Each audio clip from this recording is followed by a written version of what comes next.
வணக்கம் ஸ்டூடெண்ட். நம்ம 11ஆம் வகுப்பு அடிப்படை இயற்கணிதத்தில் பயிற்சி 2.2ல் 3வது கணக்கு பார்க்குறோம். -3 மட்டு எக்ஸ் ப்ளஸ் 5 <= -2ன்னு கொடுத்துருக்காங்க. தீர்வு கண்டு தீர்வை எண் கோட்டில் குறிக்க, எண் கோட்டில் குறிக்கணுங்கிறாங்க. இப்போ இத்தனை கணக்கு செஞ்சோம்னா அதே பேட்டர்னில் தான் நான் கொண்டு போகிறேன். எக்ஸுங்கிற இடத்துல வந்து நம்ம மட்டு எக்ஸுங்கும் போது +or- நம்ம போட போகிறோம்னு அர்த்தம். ஓகேவா? இப்போ வந்து நான் என்ன பண்ணுறேன்னா கொஞ்சம் தள்ளி எழுதிக்கிறேன். -3 இது வந்து இன்ட்டு தான் அர்த்தம். இன்ட்டு இந்த இடத்துல வந்து நம்ம என்ன போகிறோம், மட்டு எக்ஸுன்னு இருக்குது. நம்ம மட்டு எக்ஸுக்கு +or- நம்ம அப்ளை பண்ண போகிறோம். அடுத்து இங்கே என்ன இருக்குது, இந்த சைடு உள்ளது இந்த சைடு கொண்டு வந்துடும். மைனஸை வந்து இந்த பக்கம் வரும்போது என்ன தான் மாறிடும், ப்ளஸ்ஸாக மாறிடும். +5 -2 வந்து +2 <= 0ன்னு எடுத்துக்குவோம். ஓகேவா? இப்போ வந்து +- நம்ம வந்து அப்ளை பண்ண போகிறோம். அப்ளை பண்ணும்போது இங்கே வந்து ஃபஸ்ட்டு ப்ளஸ் போடுறேன். ப்ளஸ் போடும்போது என்ன வரும் நம்மளுக்கு,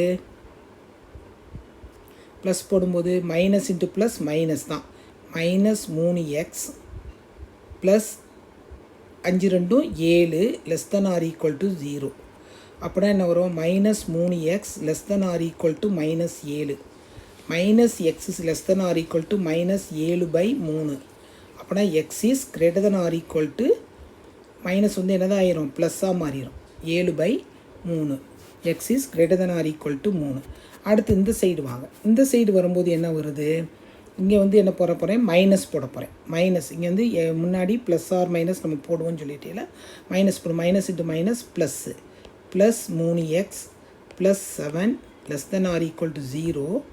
3x <= -7, x is <= -7/3. ஓகேவா? இப்போ இந்த கணக்குக்கு வந்து இன்இக்வாலிட்டி எழுதலாம். எக்ஸ் வந்து -7/3 விட சின்னதாக இருக்கணும், 7/3 விட பெருசாக இருக்கணும். அதுதான் வந்து இன்இக்வாலிட்டி வந்து இது. சரி, இப்போ வந்து நம்ம வந்து இதை கொண்டு போகும்போது நம்ம வந்து என்ன பண்ணுறோன்னா ஒரு எண் கோட்டில் நம்ம எழுதுவோம். எண் கோட்டில் எழுதும்போது என்ன வரும், ஃபஸ்ட்டு ஓகே இங்கே வந்து +∞, இங்கே வந்து -∞. ஓகே சரி, +∞ -∞ போட்டுக்கிறோம்.